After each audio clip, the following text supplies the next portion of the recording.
मैं अपना फीडबैक दे दूं कि जितना हमने पढ़ा, जितना अनुभव किया, उस तरह से हम आपके सामने प्रस्तुत हुए। जो भी कुछ समझ पाया उसों से, जी पाया उसों से, उसको आप लोगों के सामने अभिव्यक्त कर रहा हूँ। लेकिन हम सब साथ यात्रा पे हैं। बस ऐसे समझो कि सब उड़ान भरने के लिए सहचर पंछी है, एक ही नीड़ में, उसों के एक ही नीड़ में हम सब लोग हैं। बस ये है कि उस नीड़, नीड़ मतलब घोंसला, उस घोंसले के मुडेर पर कोई पंख फैला करके उड़ान भर रहा है, कोई अभी घोंसले में अपने पंख तौल रहा है। इतना फर्क है। और बस जो घोंसले में है, वो जो मुडेर पे बैठा है, जो पंख फैला के उड़ान भरने के लिए तैयार, उससे उसको हौसला मिलता है कि हम भी उड़ान भरेंगे। बस इसी तरह से हम लोग यात्रा पर हैं। तो आप लोगों का भी कुछ जो फीडबैक होता है, हम सब के साथ शेयर करने में बड़ा सहयोग होता है। हम सब एक साथ उसमें कुछ संशोधन हो सकता है। आप लोग या सब कुछ सब ठीक चल रहा है, तो अगर आप लोग कुछ कहना चाहें तो कह सकते हैं।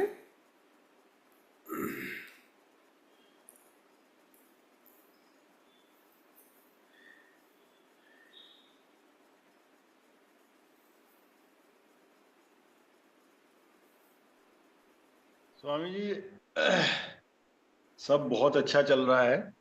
जी। और जैसे कि भगवान ओशो भी कहते हैं कि अध्यात्म की यात्रा सत्संग से ही प्रारंभ होती है, कि जिस तरह से हमें बनना होता है हम उसी तरह की कंपनी का चुनाव करते हैं। अगर किसी को नेता बनना होता है तो वो नेताओं में बैठना शुरू कर देता है। तो ऐसे ही सत्संग सबसे इम्पोर्टेंट है कि जैसे आपसे जुड़े हुए हैं तो रोज याद आती रहती है, रोज मतलब इसका बहुत महत्व है आध्यात्मिक जीवन में। और सेशन भी बहुत बढ़िया है, जो आप ओशो के प्रवचन आप सुनाते हो बहुत सेलेक्ट करके, वो भी बहुत एकदम क्रक्स जो है, जैसे 1.5 घंटे के प्रवचन में से 10 मिनट निकाल लिया, ये भी आपकी बहुत मेहनत है। और उसमें से हमें क्रक्स मिल जाता है सुनने के लिए। सब ठीक है, बस एक केवल मेरी रिक्वेस्ट है स्वामी जी, कि जी। जो नृत्य गाने वाला पार्ट है ना, जी। हालांकि इस पे भिन्न भिन्न मत हैं। हाँ। और जैसे मतलब मेरा पर्सनली ये मानना है, क्योंकि भगवान ओशो भी कह रहे हैं कि जहां जो जो आपको जचे उसमें ईमानदार रहना चाहिए। हाँ। तो जो जो नाचने वाला गाना बजता है ना स्वामी जी, क्योंकि उसमें ध्वनि का बहुत महत्व है, म्यूजिक का और ध्वनि का। अगर अगर देखेंगे कि भगवान ओशो जब अपने उनको नचाते थे, तो वो एक ऐसा म्यूजिक होता था, चाहे वो वेस्टर्न हो और चाहे वो ढोल मजीरा बजाते हो, ढोलक बजती थी उनके सत्संग में, कि एक अपने आप एक थ्रिल पैदा होती थी। जो जैसे अशोक जी बोल रहे थे, आज है नहीं अशोक जी, कि शबद पे बड़े बाबा वो करते हैं। लेकिन स्वामी जी मुझे ऐसा लगता है कि शब्द इतना स्लो होता है कि वो सुनने और वो ध्यान में ले जाने वाला होता है, उसमें मुझे थ्रिल महसूस नहीं होती है, बिल्कुल भी उमंग महसूस नहीं होती है। भले ही चाहे उसको ओशो धारा बजाती रहे, कोई भी बजाता रहे उसको, वो एक अलग बात है। तो जैसे बड़े बाबा के गाने लिखे हुए माँ प्रिया ने गाए हैं, और जिनमें थोड़ा सा एक खनक है, मतलब जिसमें एक मन हो, अंदर से एक उमंग थ्रिल पैदा हो कि हाँ शरीर झूम रहा है। हाँ। तो हालांकि शब्द अपने आप में बहुत ग्रेट है, वो मतलब ध्यान के नाम के बारे में गुणगान है, चर्चा है। लेकिन मैंने अपना देखा है पर्सनली कि जब मैं पौंटा साहिब गुरुद्वारा भी जाता हूँ और जब वहां शब्द चलते हैं, तो मैं उतना ही मतलब आराम से, ऐसा लगता जाता है कि जैसे और शिथिल होता जा रहा है उनको सुन के। तो ये रिक्वेस्ट है कि जो गाने बजते हैं वो हाँ। थोड़ा सा ऐसा हो कि जिनमें मतलब अपने आप झूमने का मन हो, क्योंकि इस चीज पे स्वामी जी बहुत रिसर्च हुई है। मैंने एक आध किताब भी पढ़ी कि जो साउंड है अलग अलग तरह की, उसका हमारे शरीर पे क्या असर होता है। तो ये थोड़ा सा बस एक रिक्वेस्ट है कि गाने जो आप जब ज्वाइन करते हैं तो गाने थोड़ा सा ऐसे हों कि जिन पे मतलब थोड़ा सा मन हो नाचने का। हाँ हाँ, राइट। और कुछ? और कुछ? बाकी सब बढ़िया स्वामी जी, सब फर्स्ट क्लास। बहुत सुंदर। स्वामी कुलदीप जी के लिए तालियां।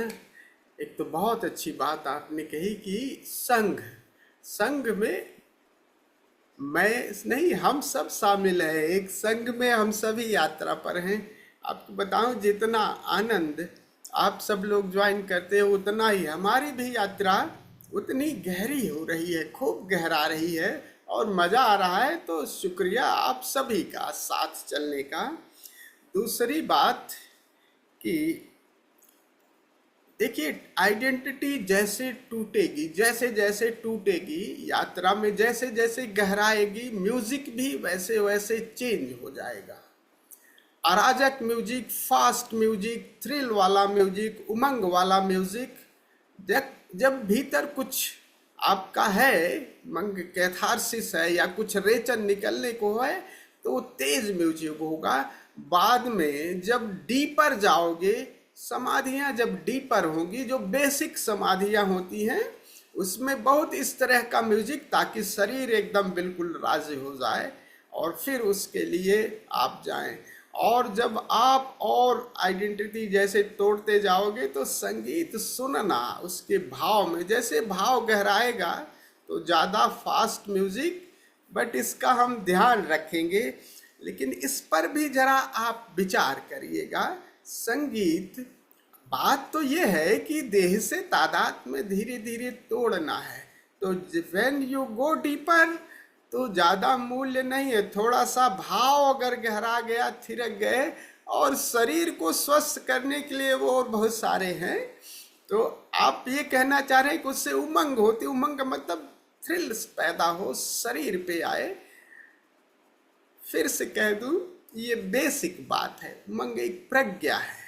और जैसे जैसे जिस ध्यान की, जब जैसे ध्यान समाधि है, इन सब में आपको ऐसा संगीत चाहिए।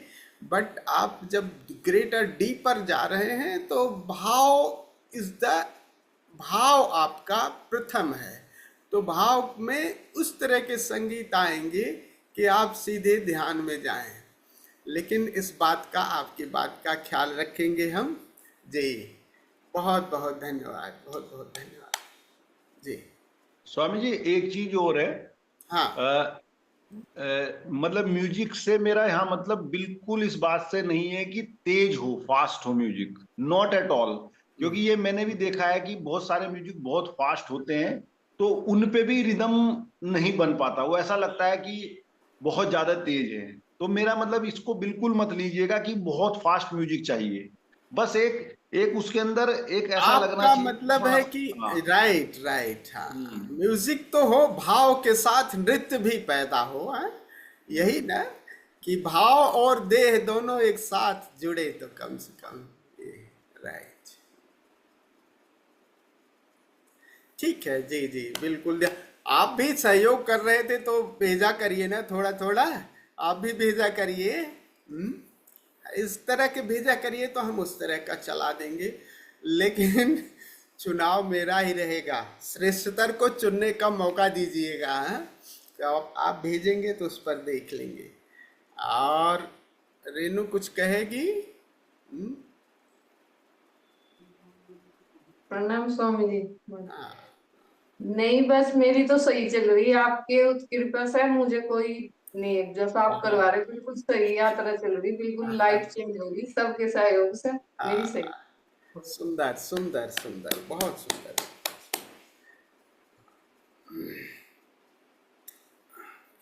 निर्वाण पर हम लोग इतना कुछ बोले हैं ओशो कि अगर इस पर अगर हम लोग करते रहें तो कम से कम 5-5 6 6 महीने ऐसे चलते रहेंगे। कि तो बेसिक हम लोग एक महीने इस तरह से किए।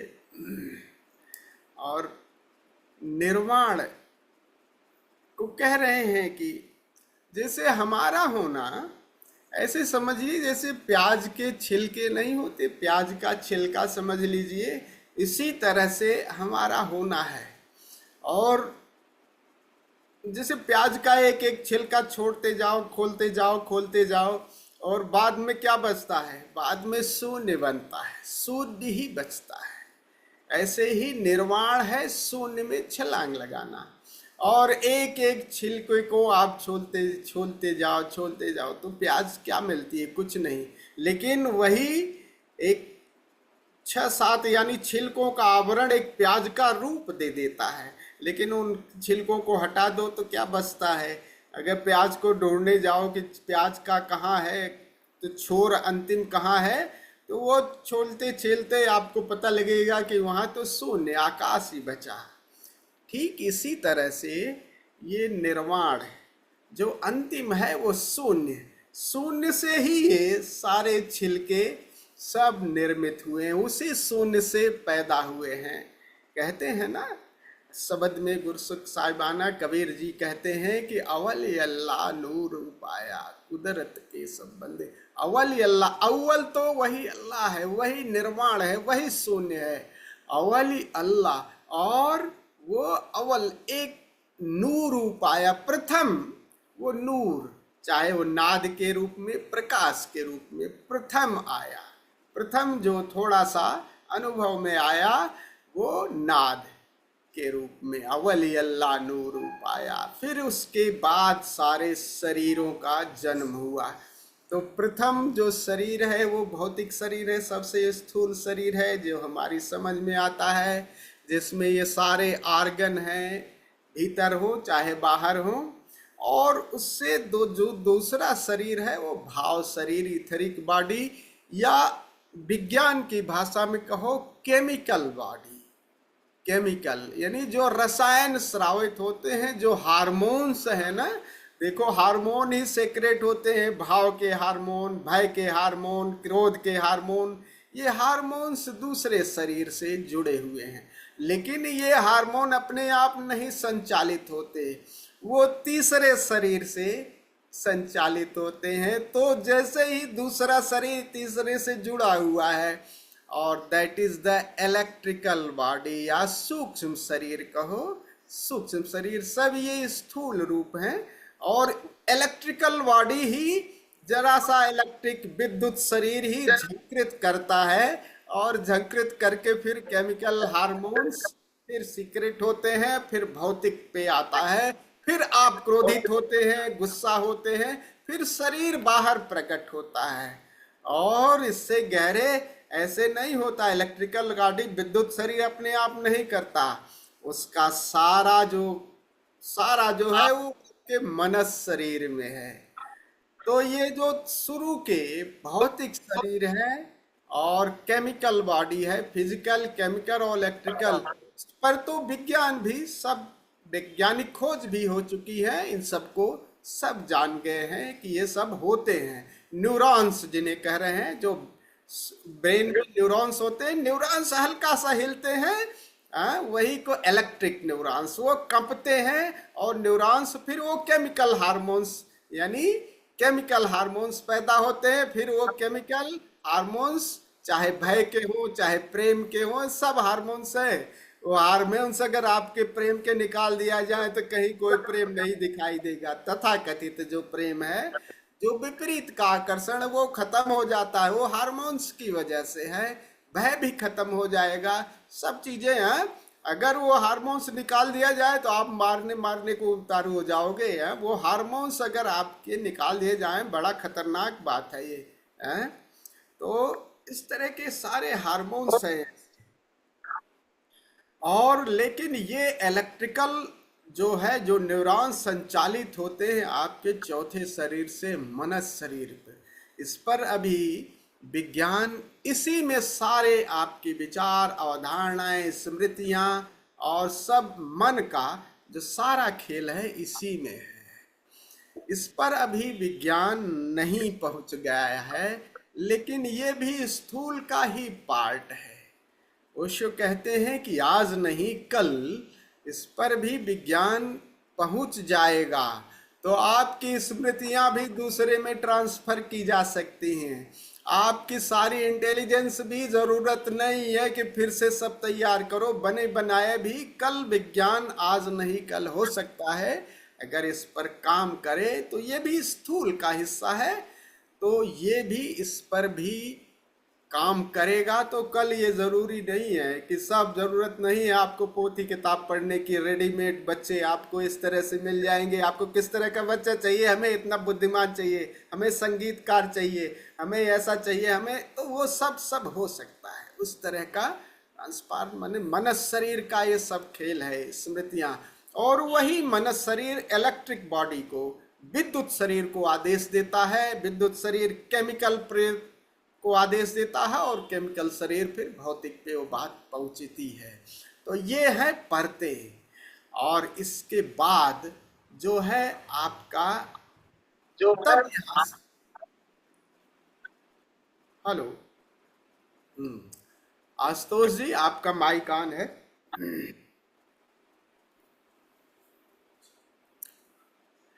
तो जो इसके बाद का है, यहाँ से स्पिरिचुअल आध्यात्मिक यात्रा, आत्मिक यात्रा शुरू होती है। इसके बाद की जो शरीर है उसका न विज्ञान कभी जान पाएगा न कभी, क्योंकि ये बहिर्शब यात्रा है। इसके बाद स्वयं की तरफ चेतना मुड़ जाती है।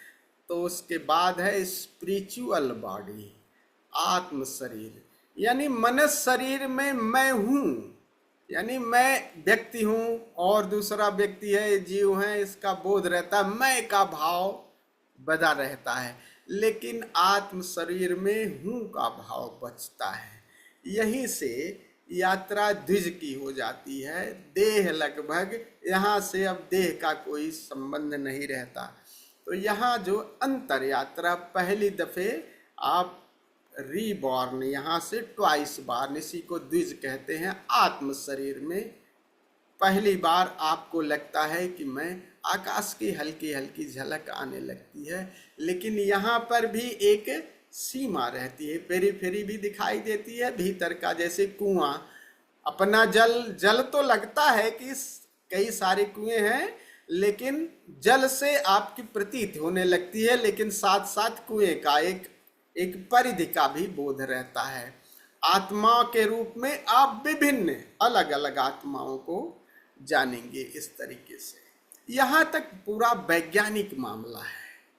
यहाँ तक साइंटिफिकली आप आत्म शरीर का वर्णन भी कर सकते हैं। इसलिए महावीर ने आत्म शरीर से आगे की बात, क्योंकि महावीर बड़े वैज्ञानिक हैं, आत्म शरीर से आगे की बात नहीं की। और इससे आगे है कॉस्मिक बॉडी, ब्रह्म शरीर। यही ब्रह्म शरीर है जो अंतिम है। इसी को कह रहे हैं अवली अल्लाह नूर उपाया। यहीं से आपका नाद है, यहीं से नूर है। ये सब जो है प्रथम यही है। यहाँ पर नूर, नाद, ये सब यहीं पे है विद्यमान। जो ब्रह्म शरीर है, कॉस्मिक बॉडी, आकार जैसा नहीं है, फिर भी ऊर्जा की तरह है, चाहे वो नाद की तरह भीतर, लेकिन बाहर उसको वैज्ञानिक तो आत्मा के शरीर के बागे, क्योंकि वो बाहर का कुछ मतलब ही नहीं, वो सब बड़ी भीतरी बात है, अनुभव की बात है। यहाँ आत्म शरीर से आगे की बात। तो मैं हूँ रह जाता है। और जैसे ही ब्रह्म शरीर अद्वैत में पहुँचते हैं, उसे अद्वैत कहो, कैवल्य कहो, ब्रह्म कहो। ब्रह्म काया का मतलब है कि इचनेस है जैसा बोध होता है, जैसे पूरा, जैसे वो कहती है ना, रेणु कह रही थी कैवल्य का बोध होगा, पूरे ब्रह्मांड में हूँ, इजनेस का बोध होगा। बस मतलब मेरा इतना विस्तार हो गया कि मेरा भी खत्म हो गया, हैपन का बोध होता है, उसमें मेरा तेरा नहीं। आत्म शरीर में माना कि कुआं है, जल है, लेकिन उसमें अलग अलग थोड़ा सा एक हल्का झीना पर्दा रहेगा, और ब्रह्म शरीर में ये भी पर्दा खत्म हो जाता है। और फिर अंतिम बात है कि ब्रह्म काया भी विनष्ट हो जाती है अंत में, जब आप ही गई है राय निर्वाण काया। निर्वाण काया जैसी नहीं है, केवल कहने की बात है। ऋषि कहता है तो कहता है निर्वाण काया, लेकिन निर्वाण जैसी काया वो शून्य है, बिल्कुल सब कुछ। इसीलिए तो कबीर बाद में कहते हैं कि जाप मरे, अद्वैत के बाद की बात करते हैं। अद्वैत तक आपको नाद नूर ये सब रहेंगे, लेकिन यही पकड़ करके आप ब्रह्म से निर्वाण में छलांग लगाते हैं। तो निर्वाण में ये भी मर जाता है, क्योंकि चैतन्य जानने वाला ही अपने को जानना मात्र रह जाता है, तो अनुभव शून्यता हो जाती है। तो जाप मरे अजपा मरे, अनहद हूँ मर जाए। तो शून्य में अनहद भी, अनहद का मतलब ये प्रकाश, ये जानना भी कुछ भी नहीं रह जाता, क्योंकि जानने वाला जो तत्व है वो खुद को जानने लगता है। तो खुद को जानने लगता है तो आप कोई गहराई, फिर जानने को क्या प्रकाश क्या जानोगे, भीतर से भी प्रकाश क्या जानोगे, भीतर से नाद क्या रहेंगे। लेकिन जब वो अपने के साथ गलबहियाँ खुद अपने को जानने लगा तो वहाँ खत्म हो जाता है, वहाँ एक शून्यता। और कह रहे हैं इसी शून्यता से सब कुछ जन्म हुआ है, इसी का अवली अल्लाह। और जैसे जैसे नीचे की तरफ है, पहले दफे किया होगा कि चलो खेल करते हैं, और खेल से बात आगे आगे बढ़ती जाती है। देखो ना, खेल से में भी लड़ाई झगड़े भी शुरू हो जाते हैं। फिर जैसे जैसे चेतना नीचे उतरती गई, बहिर्गामी होती गई, फिर वो उलझती गई। और ये सब बाद में पता लगता है कि ये मौज है उसकी खेल है, खेल से अलग कुछ नहीं है। चाहे बंधन हो चाहे मुक्ति हो, ये सब मात्र खेल ही है। तो ये निर्वाण है इस तरह से। और इसका बड़ा वैज्ञानिक विवेचन स्वामी शैलेंद्र सरस्वती जी ने किया है, और सभी शरीरों का बहुत सुंदर विवेचन किया है। कैसे ये प्रकाश से सारे जो 7 प्रकाश हैं, 7 प्रकाशों की बात परावैज्ञानिक किरणें हैं, मतलब उसके पार भी हैं। और ये बहुत अच्छे ढंग से बताते हैं कि वो केमिकल हार्मोन्स कौन कौन से हैं, किस तरीके से। उसको आपको मैं भेज दूंगा, उसको भी आप लोग पढ़ लीजिएगा। तो पढ़ करके चलते रहेंगे इस यात्रा पर। तो आज निर्वाण का सत्र, और आशुतोष जी आपको कुछ कहना है आज, चूँकि स्वामी जी आज लास्ट है, तो कुछ आपका कोई उद्गार हो तो कहिए, नहीं तो हम लोग राइट। तो आज हम थोड़ा सा प्रयोग करेंगे, खड़े होकर के 3 मिनट के लिए शरीर को थोड़ा कपाएंगे, और कपा करके सभी चक्रों के माध्यम से थोड़ा सा प्रयोग करेंगे। एक एक भौतिक नीचे जो मूलाधार है, और उन 7 चक्रों से क्रमशः सहस्रार तक की यात्रा श्वासों के माध्यम से करेंगे। करीब 1-1 मिनट का सभी चक्रों पर है। तो उस चलते हुए भाव के साथ भी और श्वासों के माध्यम से उन चक्रों पर चोट करेंगे। शुरुआत पहले से करेंगे और फिर सहस्रार तक। तो भाव मूल्यवान है, उसके साथ प्रयोग भी करेंगे और भाव भी करते रहेंगे कि हमारी ऊर्जा क्रमशः ऊपर की तरफ जा रही है। तो हमने जैसा बताया है ना कि निर्वाण 3 तरीके से है। तो आनंद है, आनंद वाला भी प्रयोग किए, निष्कामता का भी महावीर का किया ही, और ये अहंकार कैसे गलता है इसका भी तीनों प्रयोग किए। तो आज हम उसी प्रयोग को करेंगे। तो पहले निवेदन है कि खड़े हो जाते हैं, 3-4 मिनट शरीर को थोड़ा सा कपा लेते हैं, और कपा करके फिर बैठ करके हम श्वासों का प्रयोग और चक्रा को हम बैलेंस करेंगे। फिर सारे चक्र समाप्त और शून्य में डुबकी। तो निवेदन है कि खड़े हो जाएं। अमृतो जी, आशुतोष जी, पहले 4 मिनट संगीत के साथ शरीर को कपाएंगे।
धीरे से प्रकाश बुझा दें।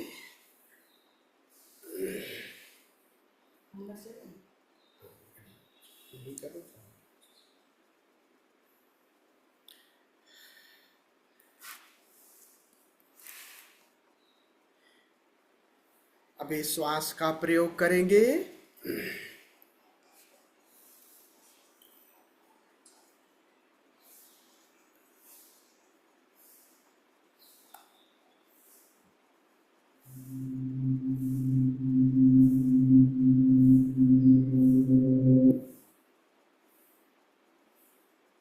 अपने रीढ़ गर्दन सीधी रखें, आई फोल्ड लगा लें, चाहे तो एक कान में ईयर प्लग लगाएं और दूसरे कान को खुला छोड़ें, दाएं में लगाएं, बाएं को खुला छोड़ें, या इस तरह से लगाएं ताकि आवाज भी सुनाई देती रहे। सारा ध्यान प्रथम मूलाधार चक्र पर, मेरुदंड, पीछे रीढ़ का ख्याल रखें।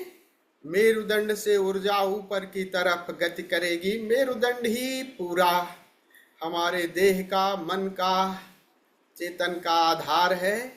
यहीं से ऊर्जा की यात्रा होती है। तो ध्यान मेरुदंड का प्रथम चक्र मूलाधार और श्वास की चोट प्रथम चक्र पर संगीत के साथ।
ऊर्जा मूलाधार से ऊपर की तरफ उठती हुई दूसरे चक्र पर।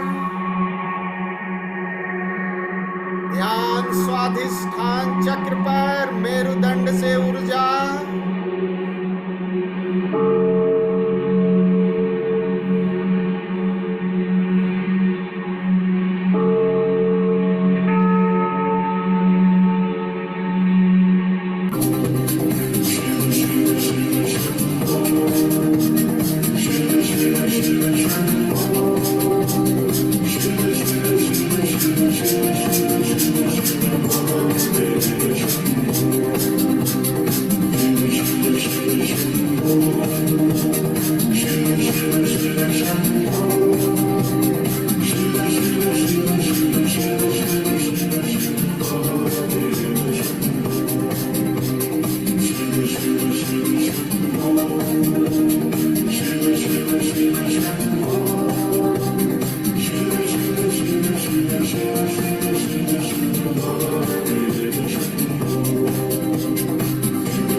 मेरुदंड से ये प्रकाश ऊर्जा ऊपर की तरफ तीसरे केंद्र पर मणिपुर चक्र।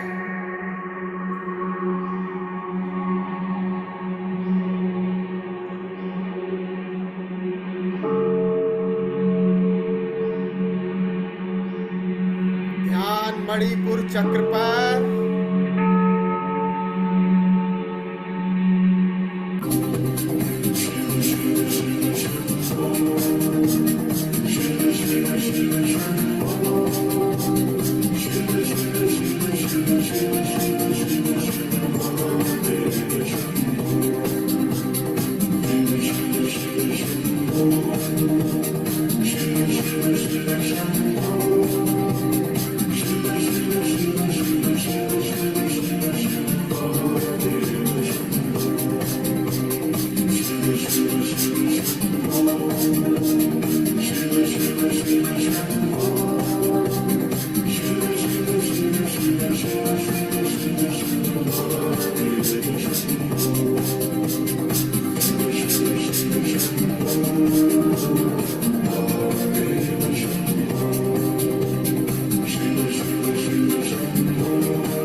ये प्रकाश ऊर्जा ऊपर की तरफ मेरुदंड मानो प्रकाशमान होता जा रहा है।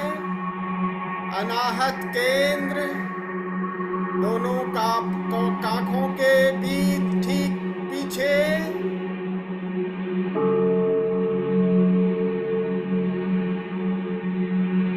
ऊर्जा ऊपर की तरफ,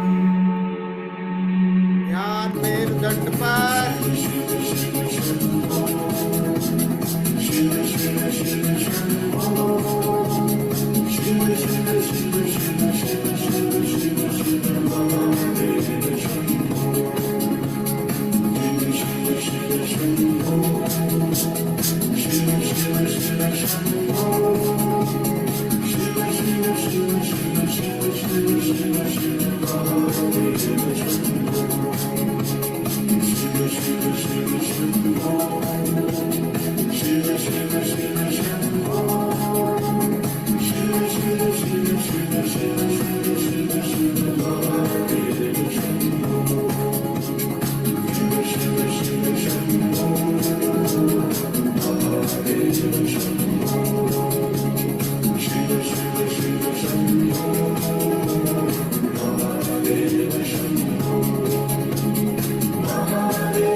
ऊर्जा और ऊपर कंठ तक पहुंच गई। कंठ के ठीक पीछे विशुद्ध चक्र।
हाँ, ऊर्जा और ऊपर तीसरे नेत्र पर पर दोनों भवों के मध्य आज्ञा चक्र ठीक पीछे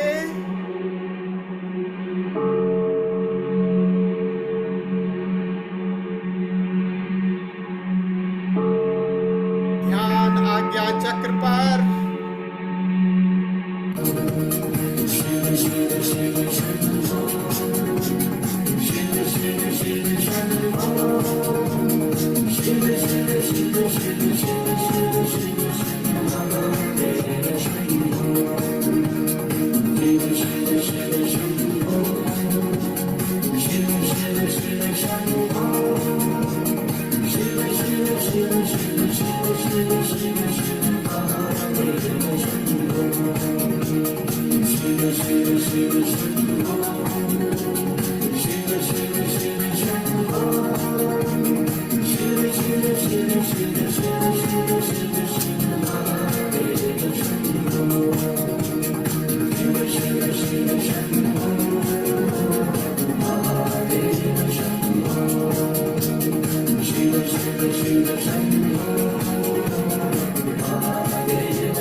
ऊर्जा अपने शिखर पर, ध्यान सहस्रार पर, सिर के सबसे ऊपरी भाग पर ये ऊर्जा भरती जा रही है।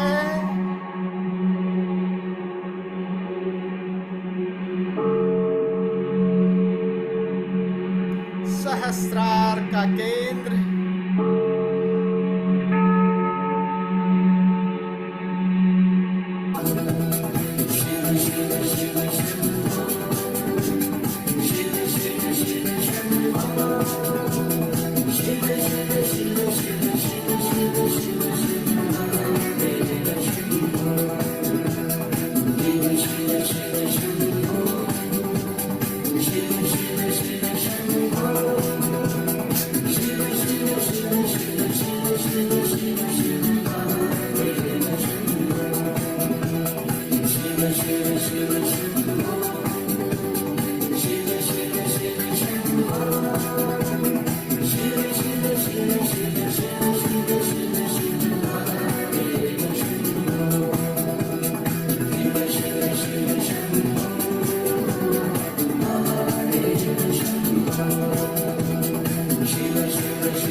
ऊर्जा अपने शिखर पर,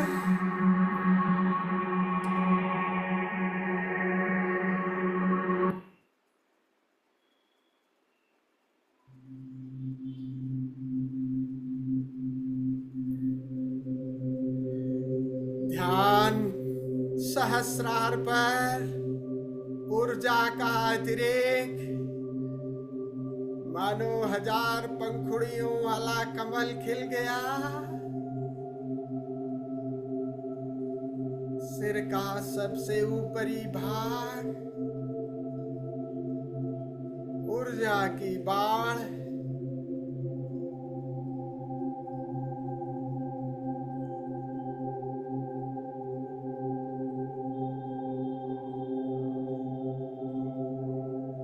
जो ऊर्जा शीर्ष पर गई है वही बारिश बनकर हमें भिगो रही है। धीरे धीरे ये ऊर्जा बारिश बनकर के भीग रहे हैं नीचे की तरफ पुनः आ रही है। सहस्रार से नीचे आज्ञा चक्र और भीग रहे हैं इस ऊर्जा में। तन का रोआ रोआ भीग रहा है इस बारिश में। पूरा रोम रोम मानो ऊर्जा ही हो गया। कंठ तक आ गई ये बारिश। कंठ से और नीचे अनाहत चक्र हृदय तक रोम रोम बारिश में भीग रहा है। एक आनंद की लहर, ऊर्जा की बाढ़ हमें भिगो रही है। और नीचे नाभि केंद्र,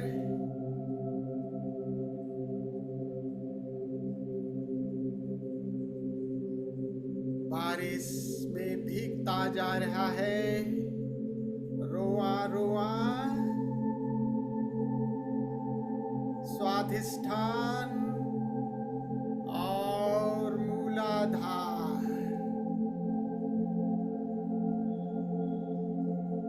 रोम रोम मानो इस बारिश में ऊर्जा की बारिश कहो, प्रकाश की बारिश कहो, भीग गया। आप मानो ऊर्जा के पुंज हो गए। ये देह नहीं है, आप ऊर्जा ही है।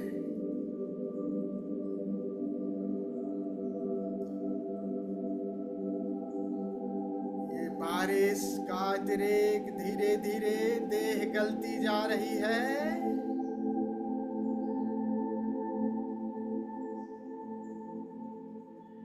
आकार मिटता जा रहा है।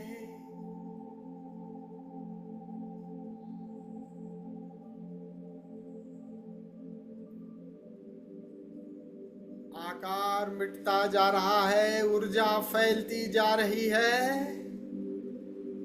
अब तो आपके पूरे कमरे में फैलकर आप हो गए ये ऊर्जा। कमरे से बाहर, नीचे धरती, ऊपर आकाश, सब जगह फैल गए।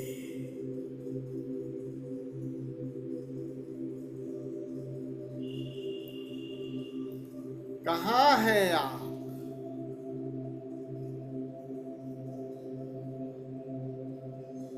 आकार तो मिट गया,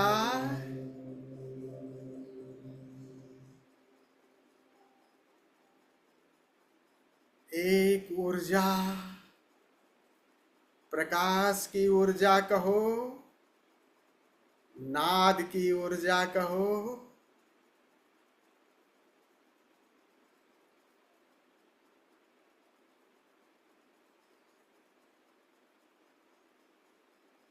now you are the space.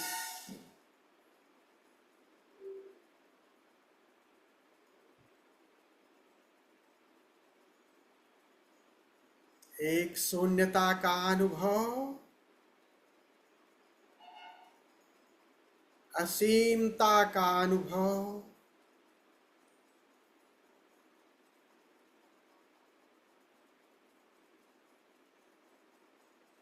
प्रभु का संगीत सुनाई देने लगा, प्रभु का प्रकाश,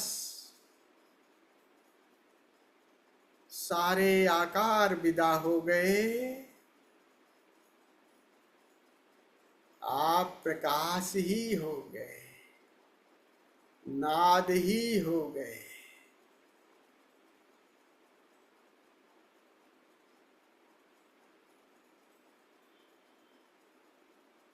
अब जिन मित्रों को लेटना है लेट जाएं, जिनको बैठे रहना है बैठे रहें। अब सारे प्रयास, सारी धारणाएं छोड़ दें। भीतर जो भी अनुभव में आ रहा है, नाद है, नूर है, उसकी डोर पकड़कर अपने निर्वाण में प्रवेश करें। जाप मरे अजपा मरे, अनहद हूँ मर जाए। निर्वाण में डुबकी मारे। हरिओम तत्सत।